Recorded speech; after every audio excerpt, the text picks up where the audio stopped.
Gentlemen, welcome back. We're on the backdrop again today. Lighting fixture, daylight outside. I am so glad to be here again with you. Welcome to the University of Smooth. I am your host, Nixon the Dark, the internet's leading expert on unattractive behavior. We have a good one today. One of in our rare series, Dickless Energy. I love it. Not the same as small dick energy. This is Dickless Energy. We're going to talk about standards. Do you recall when you were younger and an authority figure, usually a parent, would say things like stand up straight, look somebody in the eye, shake their hands firmly, stay in shape, tuck in your shirt, wear a tie to that job interview?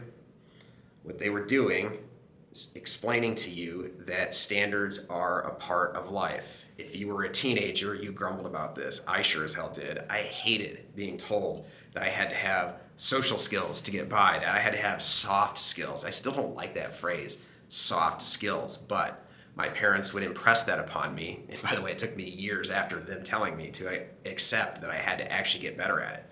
Yes, soft skills, social skills, these are standards. As an adolescent, it's easy to chafe against it because it's part of getting used to the idea of what you are in for as an adult. The reason we call this dickless energy instead of small dick energy is because refusing to be held to standards is the refusal to be a man. Refusing to compete in life is refusing to accept your minimum obligation as a man. Small dick energy is trying way too hard to be a man. Dickless energy is the failure to understand the basic expectations of being a man. Female desire clusters around objective standards. You as a man, just like women, you have a free will. You are fully entitled to tell anybody and everybody to go fuck off. Fuck the world. Take your standards and stick them anywhere, you know where. As a man, you have the free will to do that. What you are not allowed to do, though, is tell the entire world to take its standards and shove them up their ass and then expect women to desire you. This is interesting now, though, because you might be saying, what gives? There are guys who get away with that shit. Let's take a few examples, because this is really illustrative of how desire works.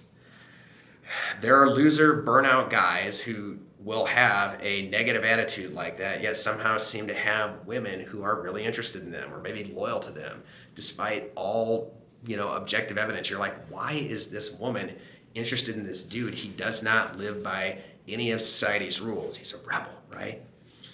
Think about it first from the perspective of value. Let's say this dude spent his whole life being, I love this phrase, tall and jacked. Yes, we hype max here. We bring it up constantly because it's one of those unchanging things. So yes, male physicality is a standard that women look at, and it is an objective standard. If you're talking about height, there's a magic number that starts with 6. And yes, it's an objective standard that women measure men against. And guys do not have to lift a finger to meet that burden, or they can work their ass off and fall short of it. So life does hand you some difficult news in regards to certain standards. You've got no control over it. Yet this guy who says F the world and F society, you know what? He's still got a lot of muscle on his body, and he's still a big physically imposing dude. So women find that value more important than his attitude towards the universe. There's also a handful of other guys who don't have shit except for that attitude, and it seems to work. The best I can say for this is that they may have had value at one time, and also confidence, even if it's misplaced, goes a long, long, long way. A woman can feel reassured that this guy can handle his shit despite all evidence to the contrary, because he is credible and congruent when he presents as such. Keep in mind that a lot of women don't buy this, but plenty do. Understand, though, that if they see confidence in that man, they are seeing somebody who meets an objective standard. It may be a little skewed, it may even be incorrect, but what they see is somebody who can handle an objective standard. Third, and perhaps my favorite, take some celebrity. I love the phrase, only God can judge me. I don't know if you hear it as much anymore, but it's sort of a signal that somebody, especially a young male, like famous guy, is going to say this. The message is, I don't live by your rules. I don't live by anybody else's rules. God can judge me. I don't know, I think it was Tupac, right? Said, only God can judge me. It's an appealing message. Let's say some famous football player says it, a basketball player, hip hop star says, I am not going to live by your rules. Sounds awesome. Sounds great. It's easy to just eat up that message. Keep in mind, though, that a man with that attitude has still submitted to his burden of meeting standards. If you sold a shitload of records or you made the NFL, you got to the NBA, you acquired clout somehow, some way, dude, you met an objective standard.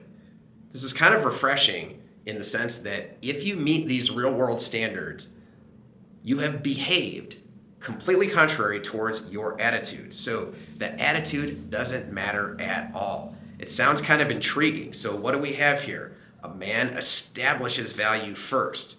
A woman who is an expert at sniffing out male value and acting on it to participate in it, sees it and goes after it. And she may even, because she finds him attractive, think, oh, he's got this rebellious, carefree attitude towards the universe. I'm intrigued. Maybe she is. If that dude didn't have any value, his attitude wouldn't matter at all. If you think about it, you, as somebody who's just trying to get by, all you need to do, look at that cat coming into the shot. All you need to do is get value, acquire value, and it won't matter one bit what your attitude is. In fact, if you want to maintain that attitude, the best way to do it is behave as though you were held to an objective standard and go for it. Meet that standard, put in that work. Because women don't care one way or another. Women care about value. If you have value, you can have that attitude all day long. Effort is hard. Not many human beings can handle the effort it takes to build value in their lives. Kitty cat, once in my shot. I don't care. Cat has value. I have value. We're providing you with value. If you put in effort, you will find that not nearly as many people are willing to compete at that level. Effort's hard, and if you put in a lot of it, you will have less competition than you think. One last observation about meeting standards. Your job as a man is to observe objective standards, do what you can to meet them, and make those standards your own.